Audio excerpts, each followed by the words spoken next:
Welcome to Salam Nerds Podcast. We do reviews and recaps of your favorite TV shows, movies, and current events.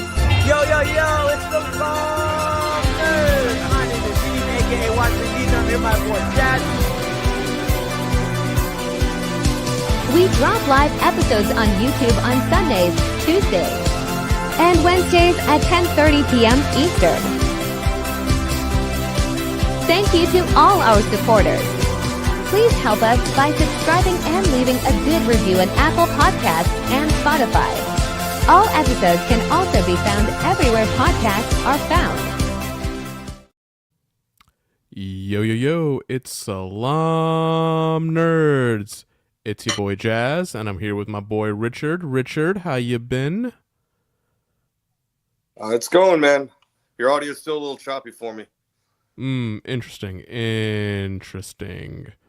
Let me see one thing real quick. I need to figure one thing out because, God, you gotta love everything tech right now.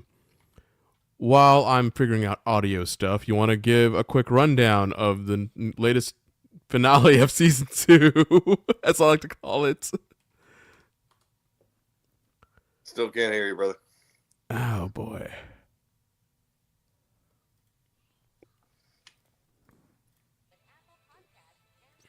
Okay. Let's see. I'm on the YouTube right now. I'm checking this real quick. Okay, yeah, we're back, and I can actually hear it perfectly on YouTube. So I think the audio's fine. Okay, I think it's just you. on your end.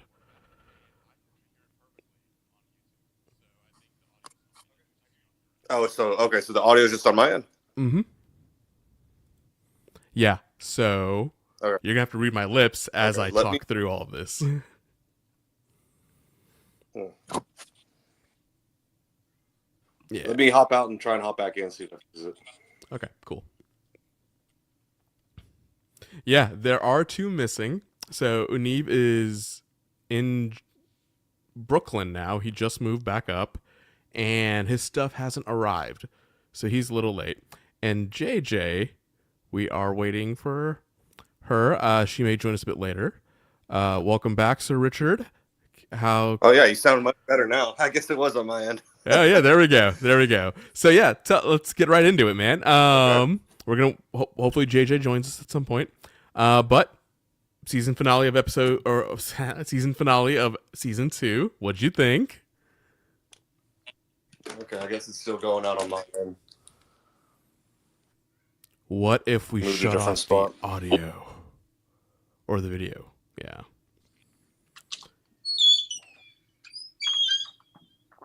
Bro, that is the creepiest door I've ever heard. It sounded like quintessential door, like spooky door sound. Yes, Neeb doesn't have internet in his apartment in Brooklyn now. But hey, Neeb, congratulations on the move. I hope you're loving New York City, and I hope you and Elaine are very happy. Like, can't wait to have you back next week, man. Yeah, exactly. His door looks like Michael Myers came through it. It sounded so creepy if you heard that. Well, while they're figuring that out, let's get right into it. I like to call this the end of season 2 because I wish this was the season 2 finale. It was such a good episode if it was a season 2 finale. And I get it that, there are budgets, there are discussions happening at the top levels that, maybe they didn't finish it on time, maybe they wanted to do more with it, but I truly believe this should have been the finale of season 2 and not the first episode of season 3. Salt and Sea, Fire and Blood, the Battle of the Gullet. What a wonderful episode. I don't know what to say without Richard here right now before he doesn't hear anything. Okay, but you know what? I'll just keep talking. Let's see what happens. This is the episode where the Dragon War stops being mythic and starts being industrial.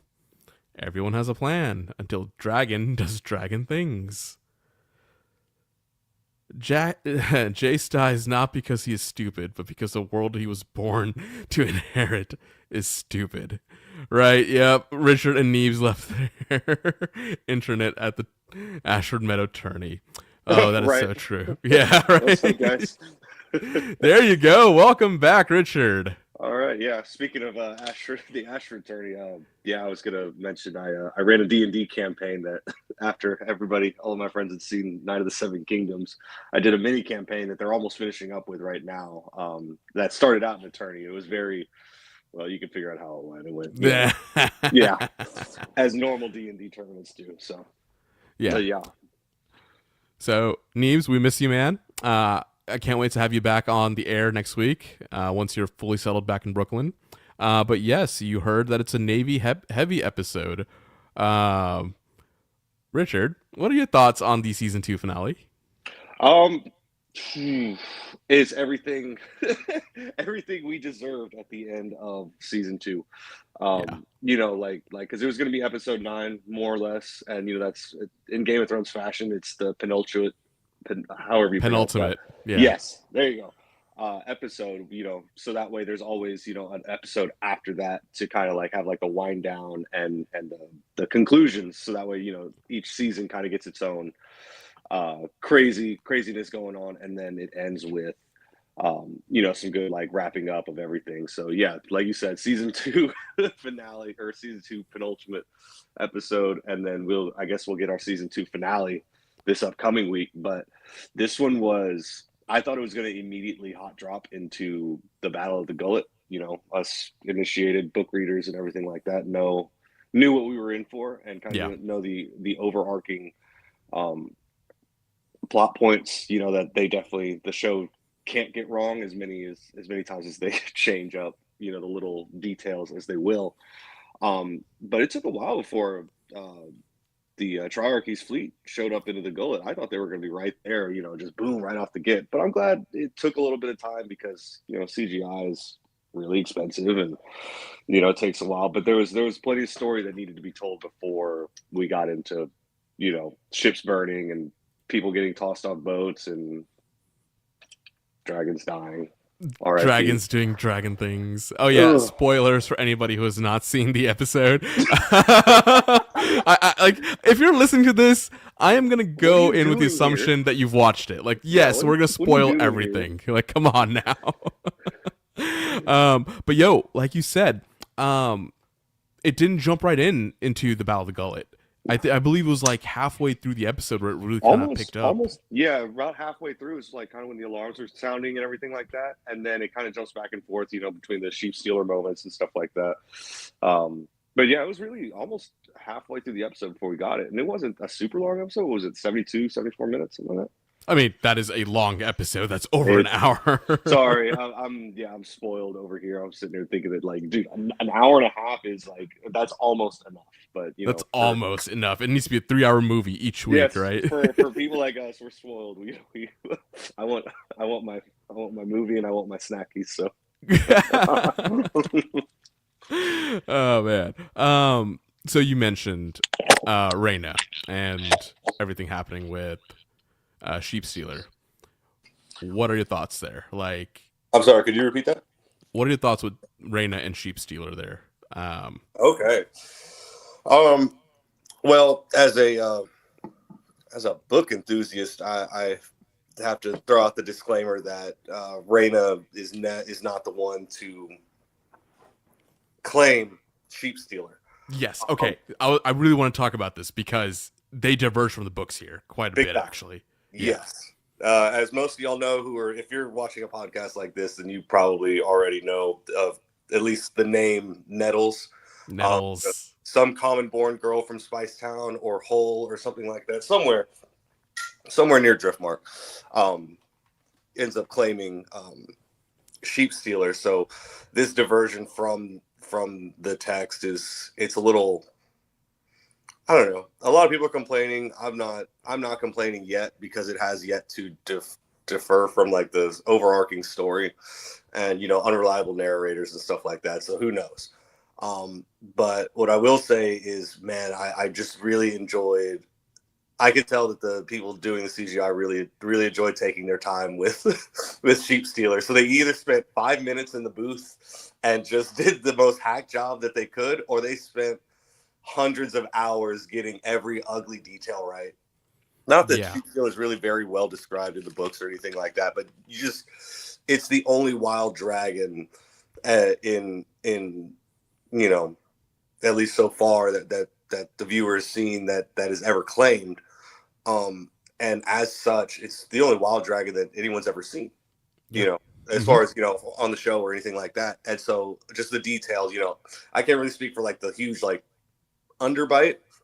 However, the just like all the scarring and stuff around like his face and stuff like that. Not to mention when they were like flying through, the gullet and, just wrecking chaos because Sheepstealer does what Sheepstealer's going to do. Right, yeah, dragons doing dragon things. Yeah, there was no sort of tactic or anything like that. Like, he's getting hit in the face with arrows and trebuchets. He's just eating them because he just doesn't know any better. But you could tell, like, this dude has not had interactions with people in potentially ever. Yeah. So I think they got his attitude very, like, correct. I love the design of him. And as far as like it playing into the story, it has yet to diverge too far away for me to like be like, this isn't real content. Like it's still like, well, let's see where this goes. Yo, but that makes it interesting because if Nettles isn't here, doesn't that make Rhaena so much more important when it comes to Daemon and Rhaenyra? Like, absolutely, yeah. If she's adopting the Nettles storyline, then that is. It's definitely gonna veer off, and it's not gonna be a 1-for-1 equivalent, but it creates big tension problems moving forward. And don't want to be a spoiler, but hopefully we don't have any more Daemon and Alicent moments moving forward. Oh God, Aemond and Alicent moments moving forward, because that was a little much for me. Oh man. I don't even know if I want to talk about that. We'll get to that later. I do want to. Hey, Farah. But I was talking to JJ yesterday, and she said something along the lines of that Sheepstealer. What's it called? When Sheepstealer comes back with that food, he's kind of claiming the alpha position over Rhaena. So he's driving the boat. Right, right. I'm giving JJ the credit here because she mentioned, I was like, man, that's a really good point, that when Sheepstealer comes back with that food, he's claiming the alpha position. So no wonder Rhaena has no control over what he's doing. She's just a backpack along for the ride, and, not that we really know how dragons respond to their riders or anything like that, but you could tell there's kind of like a mental vibe that goes between them.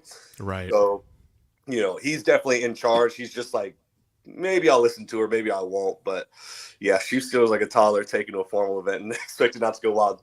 Sheepstealer is the reason we don't. Certain weddings are child free. You just can't have them running around creating chaos. God, yeah, no. Sheepstealer, I have so many thoughts about his behavior throughout all of this. I mean, like you said, he was totally wild. He's, a feral dragon, for lack of a better word. Mm-hmm. And the way he was behaving, like he was just burning allies, and then when you needed him the most, right, that thing happens and we couldn't do the thing and save what's, fine, it's spoilers, we'll say it. Jace, when he went down, right, we needed Sheepstealer to be there to cut the anchor off. And it just didn't happen. Like, Sheepstealer is the reason Jace had to dive down low enough to where he got stuck the second time. Right. And I'm so concerned because what does this do in terms of like Bela, right? Because the guilt she's about to carry, because she saw that. There's no way she's walking away from this mentally scot-free. Right. Carry the guilt that she just got the other strong boy, unfortunately, we'll say, killed. Yeah. Because of her more or less her arrogance of just like, because she could have just dropped off the Dragonstone. Sheepstealer was listening to her to that point, like, hey, we're home. And then she left and she's like, hey, let's help. And I know she meant well. But to quote another black-haired Targaryen who we love so much, R.I.P. Baelor the GOAT, one not need intend harm to do it. Yeah. And she was reckless in her decisions, not to mention her decision to leave the children alone. She abandoned her duty to her queen to go out and go after that dragon because she saw fit that her queen needed another dragon. Now she didn't know about all the dragon seeds, right? Right, she did. So I understand where she's coming from, but if she'd have just done her job, things would be a lot better right now. Because I would promise agree. you, the gullet would have been way smoother if it was just Bela and Jace, because they were flying through. I mean, doing the flips and everything like that. And yeah, Jace got stuck one time, but after that one, he learned, okay, don't get low, just boom, boom, boom, in and out. You could tell those dragons were built for war against people. Right. They were Was domesticated. just there to just literally just be a tree trunk in the middle of the road, stopping traffic, just creating absolute chaos. So I understand her intentions, but yeah, like you're saying, what does this mean moving forward for her? How does her queen respond to this? How does she respond to this? How does her sister respond to this? Yeah, like, one, is this alliance dead now between, the two families, or is she going to blame Rhaenyra for having the sword to begin with and her losing, Jace? Or is she just going to blame the war altogether and flip it back on the Greens? Yeah. Does Bela potentially not throw Rhaenyra or Rhaena under the bus and just be like, look, he got hooked. It sucks. I'm sorry. Instead of, trying to blame her sister, because that's still her sister. I can understand. I wouldn't throw my brother under the bus for like something that just, it's not going to change what happened. But I'm also going to be like, don't you dare get back on that dragon again, you stupid idiot. Right, yeah, exactly. Actions have consequences, and you made some dumbass decisions. Yup, big time. In the comments, we see Rhaenyra was quick to forget everything Alicent did. She can do the same with Rhaena. Yeah, I'd like to. I will say that Rhaenyra wasn't. I mean, she definitely didn't insist, but she didn't call out Aemon by name. Like, I want Aegon and Aemon, but like, that Alicent's giving both of her kids up, more or less. Oh, for sure. Yeah. I mean, she didn't have to say it, because right there after Luke died, the only words we got that entire first episode of season 2 was, "I want Aemon Targaryen." Yeah. So that blood debt has yet to be paid. So, but anyways, yeah, I don't think Rhaenyra is as forgiving as we might think. Yeah, I don't think so either. The Queens definitely wouldn't have you think that she's very forgiving. Well, what's interesting, like, as Farah mentioned earlier, half the episode was spent Rhaenyra convincing everyone not to judge Alicent on past actions and trust her wholeheartedly. Yeah, and the messed up thing is, man, Alicent was actually there to deal in good faith. Both of them right. in good faith. It's everyone on their sides that just refuses to listen to the women, and the world is poorer because of it, unfortunately. We should listen to our women sometimes. And we say that with no women on the podcast today. I know. Shout out JJ. JJ. If you were here, we'd be listening to you at least somewhat. If only. But yeah, back to Rhaena. I mean, she wanted a dragon because thought it would complete her. Mm-hmm. And now it's to complete her, but it's a tragedy that she'll have to live with for the rest of her life. Yeah, as far as like the numbers of dragons and dragon riders, it just stayed the same. Yeah, it was net zero. You're right. Yeah, she got a net zero outcome, and on top of that, Vermax at least was trained. Yeah, Sheep Stealer might be a little bit bigger, but he is not trained, and he's ugly. So we don't judge, but I judge. Oh yeah, right. So I guess a net negative half, if anything. Yeah, right. My God, this episode, and what was I gonna say here? So we talked about Rhaena, we talked about this. I mean, I love how we just jumped into the end. We didn't even talk about the beginning. Oh well, happening. Yeah, we had to address that just before we could take a breath and go back, dude. The intro song song finally changed. I mean, it's the same song, but it just I'm not sure everybody kind of thought it too, with the battle drums, like we're going to war, it's finally happening. That really pumped me up the moment the HBO kind of came down, and then it started with the battle drums. I was like, oh shit, here we go. It's time for war, finally, the Dance of the Dragons. And yeah, they didn't disappoint. So that was, right off the rip, they were coming out swinging. And they had drums throughout the entire episode, not just in the Battle of the Gullet, but also when Um, fuck. Near Harrenhal, I guess. Yeah, near Harrenhal. I was trying to think of a location. Like, it's in the Riverlands, right? We know that because they said Rivermen have to be returned to mud, right? Mm-hmm. So we know it's the Riverlands. But Yeah. like that battle, right? When the Starks come through, they had their drums. Mm-hmm. Like just all throughout the entire episode. I It think, was a very drum heavy episode. I think we're gonna keep getting them because it's maybe not during like the drama scenes or stuff like that, but the moment you see soldiers marching, that drum beat is just it's there to it's just it's a vibe. Yeah. Yeah. Um, We got a little bit of the what's it called? It's the actual dragon seats. A little bit of discontent in their house apparently. I love how they had to explain what the difference between a knight and a lord was, and I'll get more women with a castle. oh my god, like they were so chaotic, and it would have been so helpful to have them here, right? Yeah. Mm-hmm. But you want to talk about why they weren't there? Yeah, so there was the plan that Alicent, more or less had spearheaded that Aemon was going to flee the city, or he was more or less going to go of his own volition to go and take Harrenhal from the Black Army. At least that's what he thought he was going to be going for. He ends up not, but they're waiting in ambush, and those are three fairly formidable, really formidable dragons. And if as you can see, those are the three newest people to Queen Rhaenyra's cause. So those are like the most expendable people to her. Right. Kind of rightfully so. I don't want to say that, the highborn are any better than the lowborn, but to a queen, who are you going to send? Your son or some jackass who just managed to claim a dragon? If anything, they're less of a liability later on. But I do got to say, when Alice Rivers came out and she said, just doing her usual thing, and she said, "I'm a witch," at that moment, it clicked in my head, bro. She's the three-eyed raven.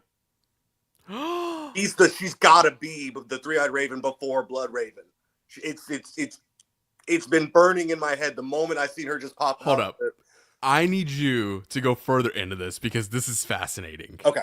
Like, pop off, dude. Just okay, pop off. So as far as we know, future talking, Blood Raven is the guy in the Weirdwood tree, who teaches Bran, right? So in my head, and I'm sure most people are gonna either agree or disagree with whatever, they have this. It's not necessarily like the three-eyed raven isn't necessarily one person. It's like a mantle that gets passed down from person to person, and each person gets all of the feelings and knowledge.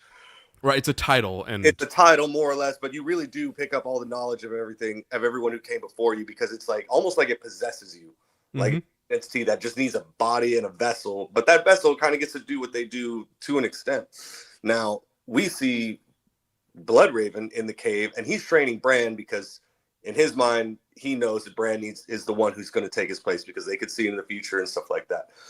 Now, whether he's just tired of the job and is just like He Who Remains and just wants to be done and wants to pass the mantle on to somebody else because he's tired, or whatever, however that goes between each three-eyed raven, passing down the mantle to somebody else. But somebody had to be there before Blood Raven. Blood Raven's not born yet. So it's got to be somebody, and there's nobody else who's as creepy, plugged into the Weirdwood system. She's been at Harrenhal that whole time. Like I would bet all of my money on Kalshi right now. We're not even sponsored, but I would bet all of my money right now that it's going to be revealed at some point or another that she is currently the three-eyed raven, or is going to be holding that mantle until Blood Raven arrives. Well, we have something in the comments that caught my eye. Alice Rivers showed up as a goat first. Oh yeah, I didn't really notice that was like her.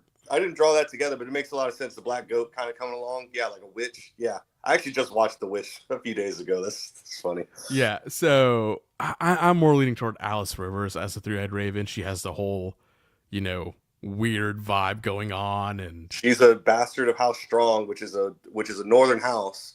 Like I remember first season, I thought that Lair's Clubfoot was a warg, but turns out that Alice is actually just going to be at least, we're thinking here that she's going to be the three-eyed raven. Like, I don't know, it just makes too much sense. And each three-eyed raven kind of gets to play it as they will. they still keep some of their personality to an extent. So like, she doesn't have to be just like chilling like in the Weirwoods, like Brandon Rivers was, because he's a really old man, and we don't know Right. who Alice is. But at the same time, like she does what she wants, and it seems like she was trying to convince them to leave to go to the Gullet. Like, hey, you're missing the battle, because in her mind, she knows that things need to happen in a certain chronological order. And even though they've told Aemon that he'll go to Harrenhal to die, like apparently he can't die right then and there. Like there's more pieces that have to move in place, and she knows the order of operations, so she's doing everything that she can to make sure everything happens as it's supposed to. I hate that makes sense, because like, you're right. She sees what her house has done. Mm-hmm. She's seen the catastrophes. She knows the chain of events, and every time she tries to fix it, she ends up making it worse. And it's like honestly, at a certain point, it can't be ignorance and it can't be stupidity. It's because it has to happen in a certain way. So she's just, the way that she guided Daemon the whole time he was at Harrenhal, like things have to happen in a certain way. She guided him to mentally going back to backing Rhaenyra. So she knew that like that had to happen, and it had to happen the same way, because I mean, you remember they're having the conversation in the Godswood where she's like, Viserys never wanted the crown. Like, bitch, who the hell are you to tell me what my brother wanted? Like, you ever met him? Like, she's seen the future. She's seen the past, or at least she's seen the past. And then, the green men, dude. Fucking Mr. Tumnus hanging out on the side. Just fucking. But yeah, wherever she is, Green Man also shows up. Like, yeah, she's. Oh, that is. Yeah, it's been bugging at me ever since I saw that. That's like one of the few things I remembered when I watched the episode for the first time, was just like, oh my god, she's a three-eyed raven. She's got to be, in her own way. She's got to be, because like I don't know if she's ever going to travel up north, but I think that the God's Eye is a really good spot for her to be at, because there's all the Weirwoods there. If you want to tap in, you don't need to be north of the Wall. You could be right there. There's no reason you have to be that far north. I mean, I can't argue with your chain of thought here, because anything I want to argue, I feel like it's almost self-fulfilling. Yeah. Like, right? Yeah, it's an impossible theory to like on anything shy of like them, like the creators coming out later and being like, no, she's not the three-eyed raven. Anything short of that, it's not gonna. It's not right? Yeah. like, from my thought process. But okay, let's keep going. What else? So, the whole thing where Rhaenyra was not there, how Jace locked her in her own room. Jace should be Jace, if he didn't get gunned down, he should have been a lawyer, man. That was some really good politicking right there to pull off on her own. I guess he's probably the Lord Commander of her Queensguard since her last one burned up via sea smoke. I don't know how many Kingsguard she's got left. Sir Auric, I forget her old Lord Commander's name, but but Sir Laurent right there, like that was a good little piece of mental gymnastics right there. Your life for hers, because he knows that she's going to execute him after this. Like, she might not, but at the same time, he's got to know that that's very much on the table if he's going to lock her in a room like that, especially now that Jace is about to come back. Or not come back.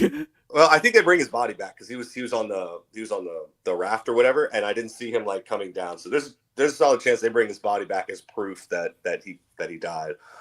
Not that they would really need proof. It'd be like, dude would just come back. He's not that scared of his mother, clearly.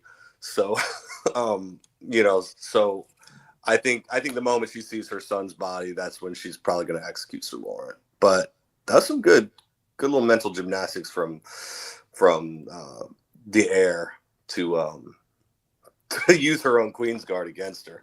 Yeah, I mean, phenomenal politicking there, as you would say. Mm. But here's the next question. Was that the right thing to do? I think the big part of this first episode and then even leading up to this episode, was the young generation deciding to take what's theirs. Mm-hmm. A second son, every heir, they're all, and even down to Rhaenyra, they're tired of hearing you can't be a part of this. You're too important, and they just Was he right?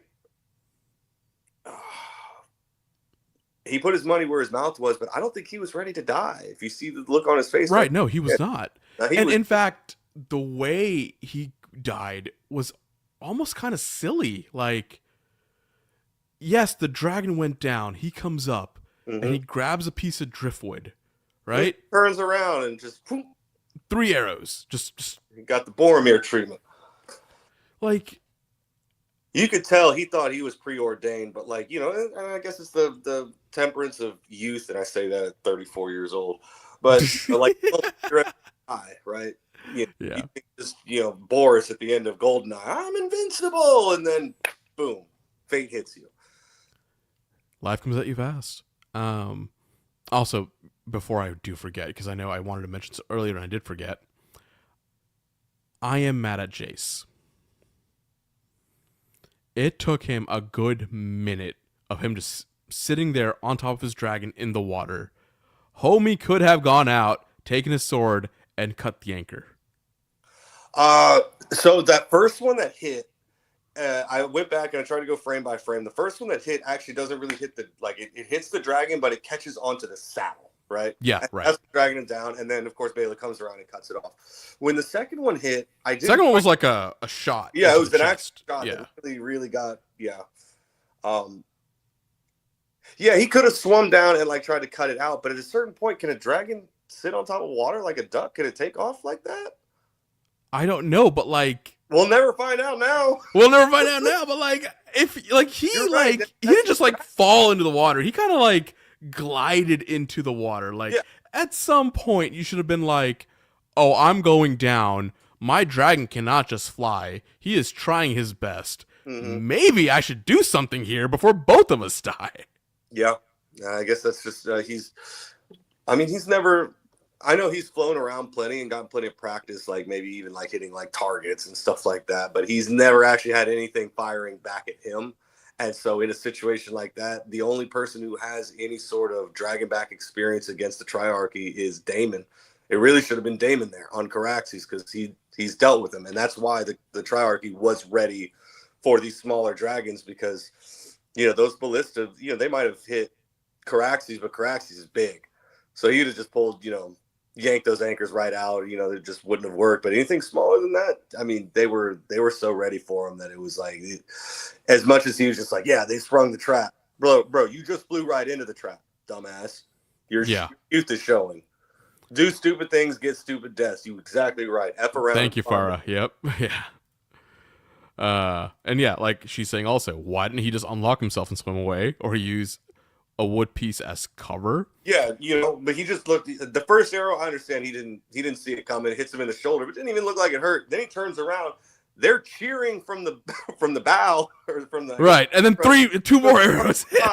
And yeah, they're just taking pot shots. Like, I mean, I understand he hasn't seen like action movies, but like, if I'm in water and I'm getting shot at, I'm diving down.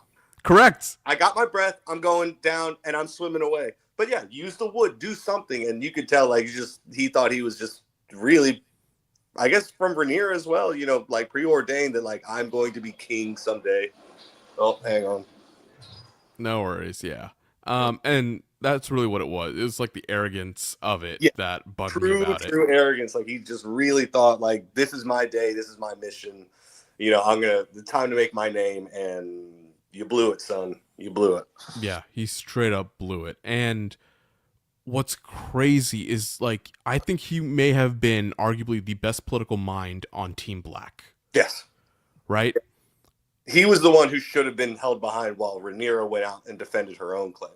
So I think you're right. He was wrong in doing what he did, because had Rhaenyra and Jace Daemon or like Daemon also being there, right? Like so much could have gone differently, and this was just like stupid choices on stupid decisions on more stupid choices, and it's just making the war a lot worse.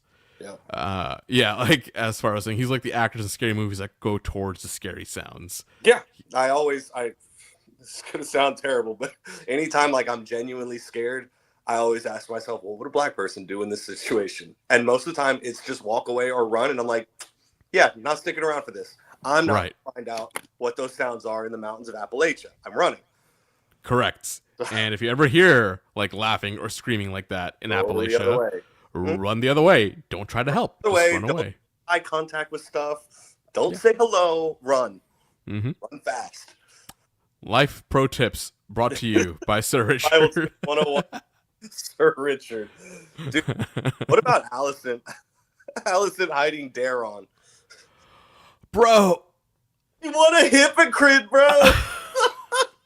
She's like, she got on, Jace, Luke, and, all the strong boys so hard because they didn't have the Targaryen hair like her sons have. But then the moment she pops out a little redhead that doesn't have the Targaryen hair, she sends him straight to Old Town. What a bitch. Just straight hypocrisy. Oh, like, I thought he was going to have platinum blonde hair or whatever. When I saw him with red hair, I was like, is that a squat? No, that's Daron. That face he had, yeah. the whole time I was like, that's Allison when she's mad. 100%. Yep. Yeah, I think we all can agree.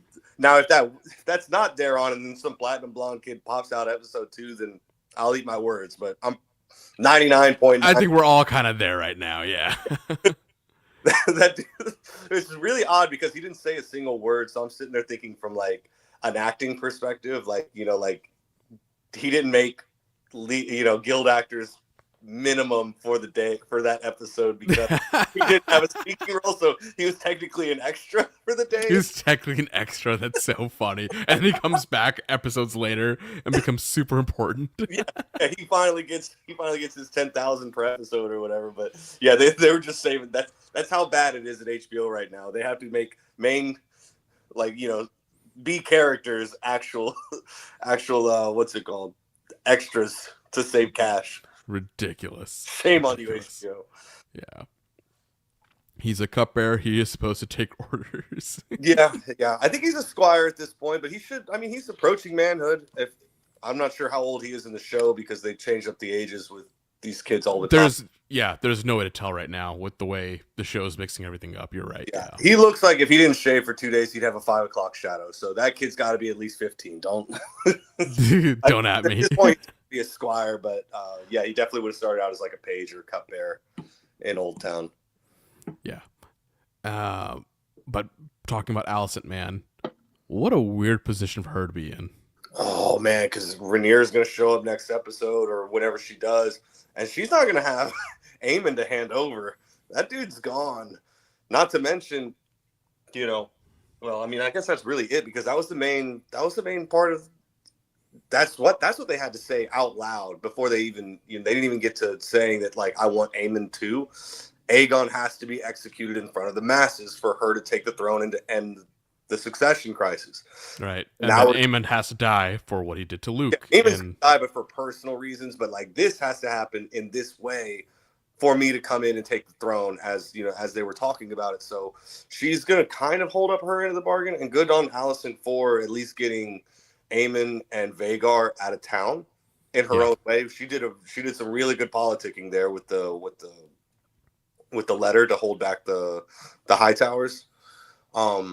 But at the same time, just with Helena's wisdom, she realizes that her son is scared, and so she kind of plays. At first she tries to play into that fear, and then realizes, oh wait, no, I need you to flip this around to where it could still sound like a victory to him. As she does, and then it leads to the weird in a show that has this much incest shouldn't make me uncomfortable anymore, but that one was. I felt Rhaenyra. I'm sorry. I felt Allison's like pain and like the teardrop coming down her face. Yeah. So far, I mentioned something interesting. The letter was open before it got to Ormond. I don't know about that. Did it actually look like it was open before? Because I thought the seal was still there. I thought so too, but there was like that smudge at the end. But I think that's why he was pulling out like the little thing or whatever to smell, because the guy who was delivering it was clearly like muddy and stinky. Right. But I'm not sure. That might, and I'll eat my words for this if it ends up becoming like a bigger thing. But I don't think that's. I think that's going to be a non-issue moving forward. I think all he really needed to know is just like, okay, we're going to chill here for a few days, and then and then we'll hear. But the big part was Ormond Hightower not giving a damn that Aegon was dead. He's like, well, one king will serve as good as the other. And then with his brother right behind him, who doesn't say a word. Like, I know they don't really like know each other like that, but like, if you knew your brothers, you might want both of them dead too, because they're both pieces of shit. Right. And there was a dirt fingerprint there, which yeah. So I have to go double check to see if it like there's like a little pop or a seal or whatever, but that guy did kind of look sketchy and dirty, and I don't know. Right. I'll go and double check on that, but yeah, you might be right, Farrah. Yeah, and yeah, I feel bad for Alicent though, like having to manipulate her own sons like this just to protect them, then conspiring against the own regime she built. Like, how do you deal with that? Like, it's so weird. All she wanted was to take Helena, take the youngest, take her grandchild, and just dip. Yeah. I mean, at a certain point, there's nothing. Oh well, Varys was like a pro at that kind of stuff. I'm not sure if this night would be as good at that kind of stuff, but I mean, hey, it could be. I mean, it was very. I feel like somebody who was intentionally trying to open a letter like that would have washed his hands prior to and been a little more sneaky. This guy just looks like he could be like acting so incompetent that he'd be like, oh, well, of course this guy didn't read. He doesn't even look like he can read. So you either have to play one of the two sides. You're either too smart to like even like leave a fingerprint on it, or you act so dumb that you don't look like a threat. So yeah. And yeah, Alicent after the kiss was like, what the fuck did I give birth to? I got one good kid. She got the opposite of Cersei. Cersei 3 times, and she got one bad kid and 2 good ones. Alicent got 2 shit ones, and well, I guess she went 2 for 2. If Daeron's okay, then she went 2 for 2. But Helena, that's our girl. We love Helena, but the two eldest boys, they're terrible. They're just Aemond, oh my god. And then Aemond, like, he is so broken psychologically here. So there's this thing, and I heard it from a basketball player. They say you could, or from like a professional basketball player, he's like, you can tell you stop aging like mentally the moment you get your bag. And so you could tell like because he was saying like LeBron, like he still acts like a child sometimes because when he got his money, he was 17, 18 years old straight out of high school. A lot of these other players, coming out of college, 21, 22, or maybe a little bit older before they're getting their real first major contract. So you could tell like what age that they got their bag. Aemond got his bag, his dragon, at such a young age. You got Vhagar of all dragons too.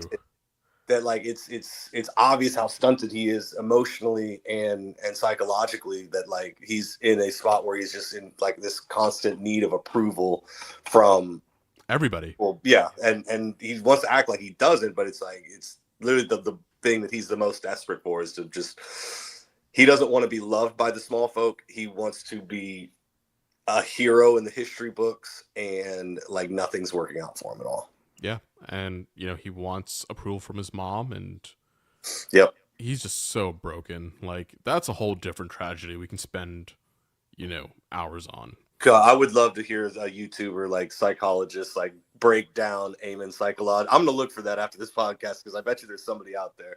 Definitely. I don't want to say that's an easy one to break down, but that's definitely got to be very interesting for somebody to break down. I would love for us to bring like a psychologist like next week and talk about this, because this is just fascinating if you really think about it. Aemond and Vhagar both suffering from some sort of PTSD. 100%. Vhagar wants to burn and kill more than Sheepstealer does. Vhagar does that shit for the love of the game. She's just like, are we invading Dorne again? Let's burn them up, sis. Let's go. Oh, there's 5 dragons out there. They all want the smoke. Let's go. Yep. And then I guess the one thing we haven't really talked about is Daemon. Yeah. Welcome back to Harrenhal. Daemon is doing Daemon things. Mr. Warlord here, just killing everybody on the ground. Not on Caraxes, but sometimes you just want to get in there. Did you notice at the beginning of that fight they were hacking off a lion's head? Yeah, dude. Yeah. And then like I was immediately like disappointed, like, oh, we're gonna miss this fight. And I was like, well, there's gonna be more fights to come. It's okay. But yeah, they're hacking off a lion's head. Like that's poor lion. I wonder how many kills that lion got before it died. But That's a great question, it has because at least gotten like 4 or 5, man. Like he had more than one lion. yeah. Yeah. Oh, we got some fans up in the comments. Damon, the Rivermen, and the Winter Wolves. Yeah, that was. I had to explain on a map because I wrote out a map, or I drew out a map for my D&D campaigns. That way, some of the less initiated would kind of know where the troop movements of people going and stuff like that. And so I was able to repurpose that to show my brother. I was like, no, okay, so we've got greens coming from here and here.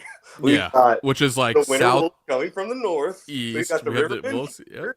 They're in the they're middle, all yep. about to converge here, and then, but yeah, no, that was dude, like that's gotta suck for the Lannisters because like you think like, oh shit, like your lines get broken, you're like taking off, run into the woods, and then you run into people who were they were dead the day that they marched south. Yeah, 100%. So and yeah, and like she said, what were lions gonna do against dragons? Like right. Yeah, you can't really do anything there. I mean, it is what it is. All right, but for those who don't know, the Winter Wolves. What's the story behind the Winter Wolves, and why are they here? Okay, well, Winter Wolves are so the Winter Wolves is just the name that they gave this contingent that came south.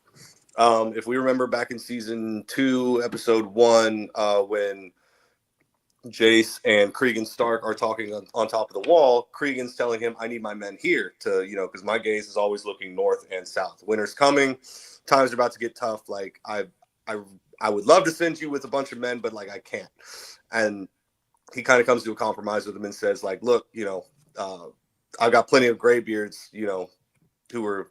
And so the North has this tradition of when winter is right around the corner, typically the older men, like in a poor household, the older men will just like say like, hey, I'm going off for a hunt, and they never come back. And that's kind of the point. Like it's an unwritten, unspoken rule, like, or thing like known in the house that they're not wanting to come back because they want to save resources for the younger generation, because people are going to end up starving by the end of winter anyways. So instead of saying like, oh, I'm going to go out and die, they're like, oh, I'm going to go out for a hunt, and they just don't come back. Now, Cregan, understanding that that's the culture in the North, offers the compromise of, I've got, a bunch of graybeards who are going to go out and just die anyways. I can send them south with you, And so, so he sends, I think he sends a few thousand. I'm not sure exactly what the number was. It could have been 2, could have been, it doesn't matter. But so anyways, these men are mentally prepared to die. They don't want to come home. Yeah, right. Star said, we've come to die for the Dragon Queen. Roderick Dustin, the fucking Roddy the Ruin. So these men are like that is a different, I don't know. I've watched enough war movies. I was in the army for a little while. They say that the only way to function as a soldier is to assume that you're already dead, because then you don't worry about anything. You do the orders as you're told. You move as a unit as you're supposed to. So and as Sun Tzu says, putting your men on death ground makes them fight harder, because it just makes them fight harder because there's no other option. Now, these guys have already considered themselves dead. That makes them the most dangerous fighting force in the 7 kingdoms. Like pound for pound, person for person, this group of people don't want to go home. They just want to take as many heads as they can before it's their time. Naturally, just fucking hate the South anyway. So, like, bro, point me at somebody to kill, and I can go out in a blaze of glory and die with honor. Better than starving to death. So Cregan sends these men south, and they just happen to pull up on the Rivermen right as the Lannister, I guess their vanguard or their rear guard was broken and were running away. And I guess they caught up and caught some of them in the woods. 2,000 grizzled graybeards. Yep. Yeah, I figured it's 2,000. Yep. So yeah, those are your graybeards, and they are pound for pound the deadliest fighting force on the field right now. Yeah, and I love the lore here. Like, they are very specifically northern, right? To the truest extent of what it means to be a Northman.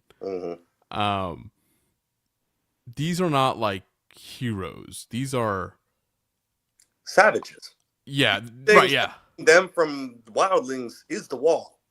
That's Yeah. why they all like, just why are you fighting against us if you're a northerner? You're not a real northerner unless no, they're almost savages. They are blood of the first men, and they don't give a fuck about the seven, dude. Like They don't. their gods don't even talk back to them, dude. They whisper through the trees, and they're like, "Oh, you want me to kill? Bet, got it. Bet. Let's go. Yep. Too easy, bro." Like honestly, I bet you like people were jumping out of their chairs, like, "Oh, wait, I can march south with an army instead of going out to hunt and die, whatever. Please, Let's God, do it. hell yeah, bro." Like that just makes these people just all the more dangerous, and they just fight so savagely. Yeah. I mean, you could tell, like they could have just brought what's it called That Lannister's body back. No, they brought back his severed head and just tossed it. Yeah. And you see Damon just smiling there, like, Yeah, cool. good. Yeah, we got more wolves to hunt. Glad to see we're all on the same page here. Right. I actually do want to see what happens with psychology there, because like, is Damon happy that they're serving Rhaenyra, or is Damon happy that they're here with him and he's still the kingmaker and people are aligning with him? Well, I think the Northerners all knew that they were headed south to. Well, no, well they said we're here to die for the Dragon Queen. Yeah. So, and I think he's mentally past that point of wanting the crown anymore because of all the mental gymnastics that Alice Rivers put him through in Harrenhal. So I think he's past that point. But if you'd asked him a month before that, he might have been a little pissed off, being like, But so fortunately, Alice did what she needed to do to get him back on board with, to unite Team Black as it should have been. Which is funny because now that kind of proves that Alice is Three-Eyed Raven. Yeah.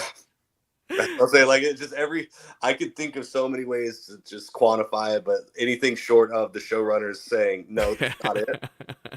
It's not going to convince me otherwise. That's headcanon now. Okay. And then I know we're at the top of the hour almost. We got to talk about Corlys. Yeah, dude. The that bottle that he pulled out, what do you call it? Dragon water? Yeah. I was just wondering, like, it's probably like Rumple Mints, which is like peppermint schnapps. It's terrible. Absolutely terrible. It just burns your mouth. But we do notice that Alan, whenever he sees Corlys go into the water, he calls out to him. He calls him father for the first time. For the first time. Mm-hmm. So all that, they say when you love somebody, like that's the only time that they can make you truly upset, and stuff like that. Whereas if you don't care what somebody thinks about you, like their opinion means nothing. They can't even get you mad. And we saw at the end of season 2 how mad and upset he was with Corlys before they got on their ship and headed south.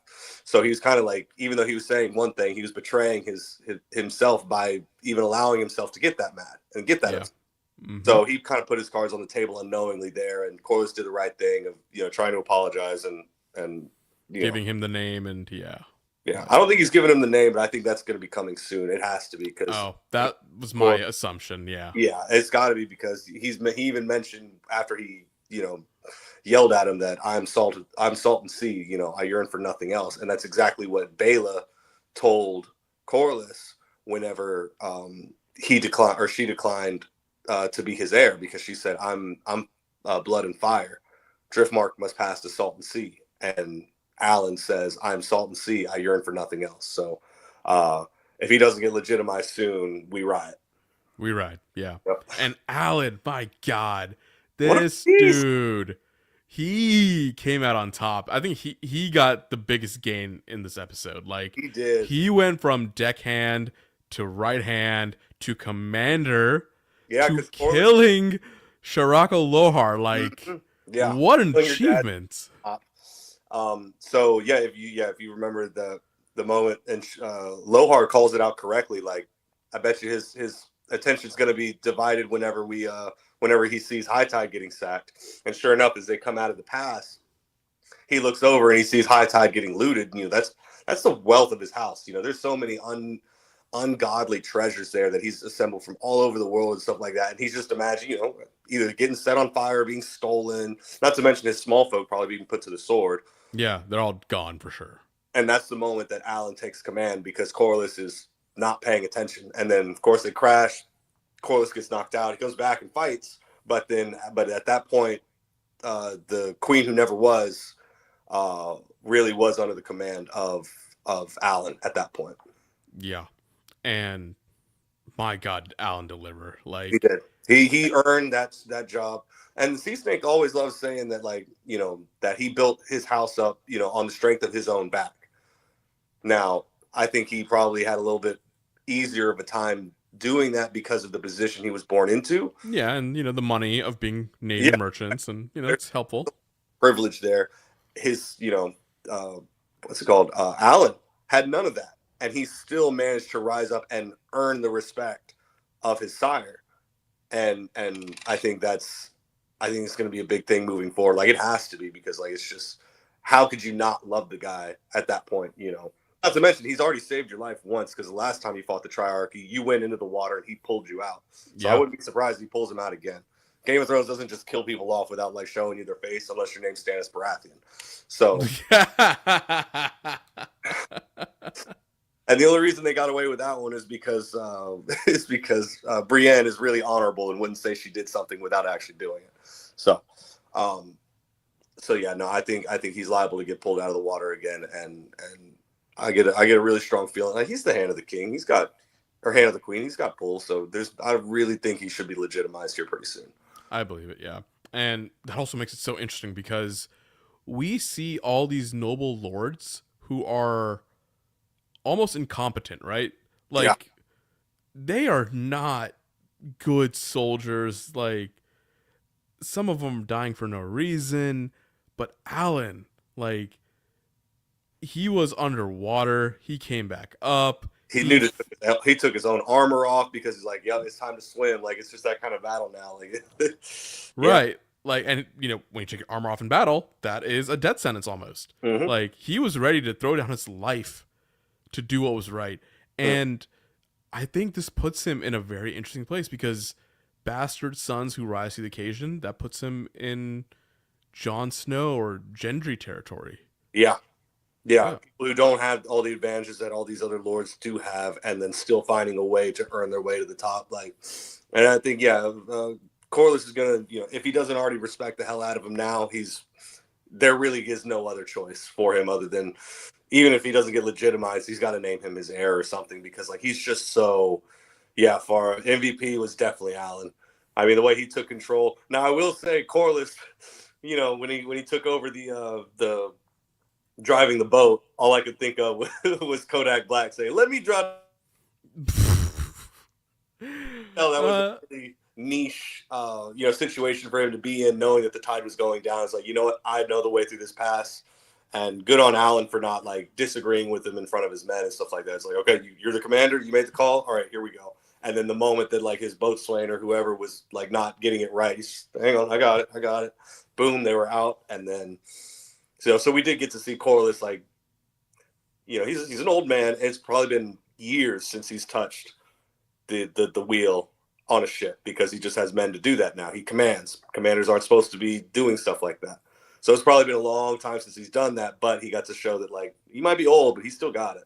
Yeah, and such discipline from both of them. Mm-hmm. And like, you know, contrary to what happened later with Loar, when she was just like, oh, we're too heavy, throw all these men overboard. Yes. Sorry, Tylen. I love how Tylen, the moment he's going over to like cut off the anchor, you know, as per her orders, he hears, who's it say, how much do you weigh in that armor? And he immediately turns around with his knife, like coming to, because he knows that she's about to kick him off the ship.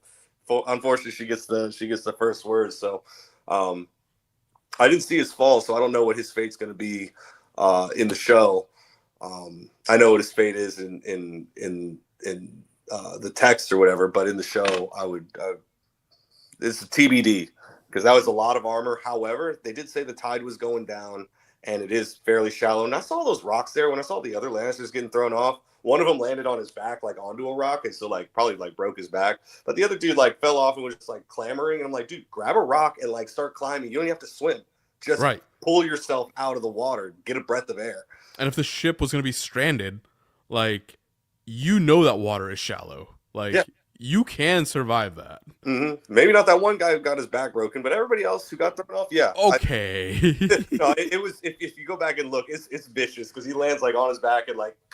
Yeah. Back. It was that Thespian Pal. That is that Corliss, born in 64 AC, 64, 74, 84, 94, 104, 14, 24.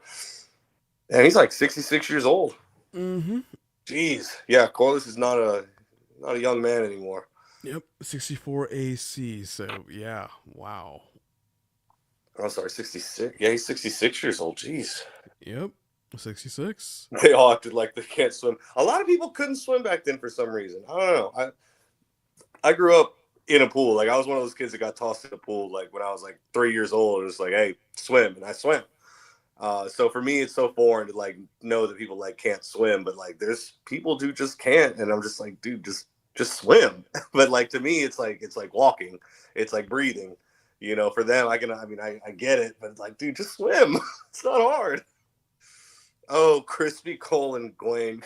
Cole's so Oh boy, Crispy Cole. Cole's so done. He can't wait to die. He's like Northman, except like he doesn't care to even get glory anymore. I don't want to be on this planet anymore. Yeah. Damon could lose strength because he's almost 50. Ooh, I keep forgetting that because in my mind he's like 30 something. Yeah. Well, you should stay on Dragonback then. He is kind of a little too old to be leading from the front. Leave that to the young men. Yeah. The one thing they didn't do this episode is Damon on Dragonback. Yeah. I love how when Damon's saying like, hey, we should, burn the bodies, they don't carry plague or whatever. Caraxes can make short work of it. At that exact moment, Caraxes is like blaring like a bunch of like dragon fire onto like a group of corpses. So, like they're so in sync. They're already thinking the same thing. Caraxes is thinking like I'm about to get a meal from some dead men, and Damon's thinking of body disposal. So perfect.